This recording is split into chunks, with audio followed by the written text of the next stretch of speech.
السلام علیکم ورحمۃ اللہ وبرکاتہ۔ میں ندیم ماہر قرآن معلومات کے سلسلہ نمبر 24 کو لے کر آپ کی خدمت میں حاضر ہوں۔ کل ہم نے آپ کو گفتگو کے دوران بتایا تھا، جب مکے کا ذکر آیا، بلد جب ہم نے بتایا تھا کہ بلد سے مراد مکہ مکرمہ ہے، تو آج ہم آپ کو بتاتے ہیں کہ مکہ مکرمہ کے قرآن مجید میں کتنے نام آئے ہیں۔ جی ہاں، مکہ مکرمہ کے 5 نام قرآن مجید میں 5 ناموں سے اس کو یاد کیا گیا ہے، یا 5 نام ذکر کیے گئے ہیں: مکہ، بکہ، ام القری، البلد الامین، البلدہ۔ یہ 5 نام ہیں جن سے قرآن مجید نے مکہ مکرمہ کو یاد کیا ہے یا قرآن مجید میں ذکر کیے گئے۔ ہم ان کی تھوڑی تھوڑی سی تفصیلات آپ کو بتاتے ہیں۔ مکہ کے معنی آتے ہیں کسی چیز کو مٹا دینا، کیونکہ یہ شہر گناہوں کو ختم کر دیتا ہے، اور جو بھی شہر پر ظلم کرتا ہے اللہ تعالیٰ اس کو مٹا دیتے ہیں، جیسے ابرہہ کی مثال موجود ہے، اور گناہوں کو مٹا دیتے ہیں جب انسان جاتا ہے۔ چونکہ حج مقبول اور اگر عمرہ مقبول ہو جائے انسان کا، تو انسان کے تمام گناہ معاف ہو جاتے ہیں، تو اللہ تعالیٰ وہاں پر گناہوں کو ختم کر دیتے، اس لیے اس کو مکہ کہا جاتا ہے۔ دوسرا، اس کو قرآن مجید میں بکہ استعمال کیا گیا۔ مکے میں میم ہے، اس میں با ہے، بکہ بالکل سیم لکھا جاتا ہے۔ بکہ کے معنی آتے ہیں چور چور کر دینا، کسی چیز کو ملیامیٹ کر دینا، اکھاڑ پھینکنا۔ تو بکہ چونکہ یہ غرور اور تکبر کو اکھاڑ پھینکتا ہے، چونکہ جب انسان اللہ کے حضور جاتا ہے اس سرزمین پر حج اور عمرے کے لیے، تو اللہ تعالیٰ جو آپ کا سب سے پسندیدہ چیز انسان کے جسم پر جو ہوتی ہے اس کا لباس ہوتی ہے، جو اس کا افتخار بھی ہوتی ہے اور امتیاز بھی ہوتی ہے۔ تو اللہ تعالیٰ سب سے پہلے یہ کہتے ہیں کہ آپ اپنا لباس اتاریے اور 2 چادریں آپ اوڑھیے، گویا احرام کی حالت میں۔ تو اللہ تعالیٰ انسان کے غرور کو، چاہے وہ بادشاہ ہو، چاہے کوئی بھی ہو، چاہے وہ حقیر ہو، فقیر ہو، کوئی سا بھی، سب ایک ہے، سب ایک ہی صف میں کھڑے ہوتے ہیں وہاں پر، سب کو 2 ہی چادریں باندھنی ہیں، وہی احرام کی 2 چادریں۔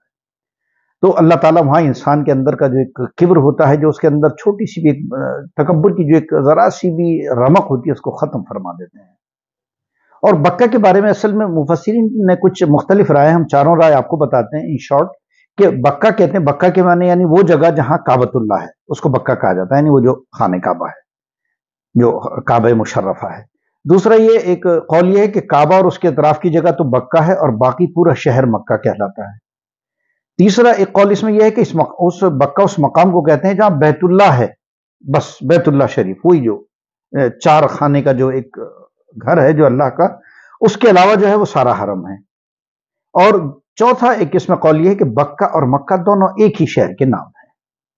بہرحال ام القری جو ہے یہ وہ، چونکہ ہمارا ایمان ہے، اور اگر آپ تاریخ دیکھیں تو یہ وہ مرکزی نقطہ ہے، یعنی وہ سینٹر پوائنٹ ہے یہ پوری دنیا کا، جہاں سے دنیا کو یعنی خشکی کو پھیلایا گیا ہے، اور تمام ریسرچز چاہے وہ پرانی ہوں چاہے نئی ریسرچ ہوں، اس سے یہ بات بالکل واضح ہے، اور یہ بات مسلم ہے، اور یہ بات مانی جاتی ہے کہ یہ خشک زمین کا نقطہ ہے، یعنی بالکل سینٹر ہے پوری دنیا کا خانہ کعبہ، یعنی بالکل درمیان میں ہے، اور چاروں طرف پوری زمین ہے۔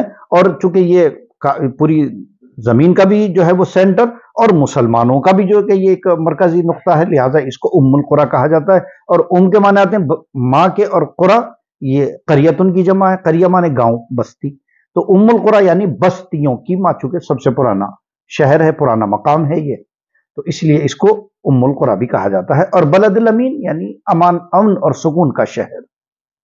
اور بلدہ یہ سورہ نمل کی آیت 91 میں اللہ نے اس کو ذکر البلدہ کہا ہے، بلدہ کے معنی بھی شہر کے آتے ہیں۔ ویسے اس کے کچھ اور بھی معنی ہیں، مطلب کچھ اور بھی ایسے اوصافی اس کے اسماء ہیں یا توصیفی نام ہیں جو ذکر کیے گئے ہیں۔ ان میں ایک حرم آمن ہے، ایک وادی غیر ذی زرع یعنی بنجر زمین، ایک معاد، قرى، مسجد الحرام، اور البیت العتیق یعنی پرانا گھر۔ کبھی انشاءاللہ العزیز موقع ملے گا تو اس موضوع پر ایک مفصل ویڈیو کی ضرورت ہے، جس میں مکے کی تاریخ سے اور مکے کا کیا محل وقوع ہے، اس پر بھی انشاءاللہ کبھی بات کی جا سکتی ہے۔ دعا کیجئے۔ آج کے قرآنی معلومات کے سلسلے میں یہیں ہم اپنی بات کو ختم کرتے ہیں۔ کل انشاءاللہ پھر نئی معلومات کے لے کر آپ کی خدمت میں حاضر ہوں گے۔ ویڈیو کو شیئر کیجئے، چینل کو سبسکرائب کیجئے، دعاؤں میں یاد رکھیے۔ ندیم ماہر کو اجازت دیجئے، کل پھر ملاقات ہوگی۔ خدا حافظ۔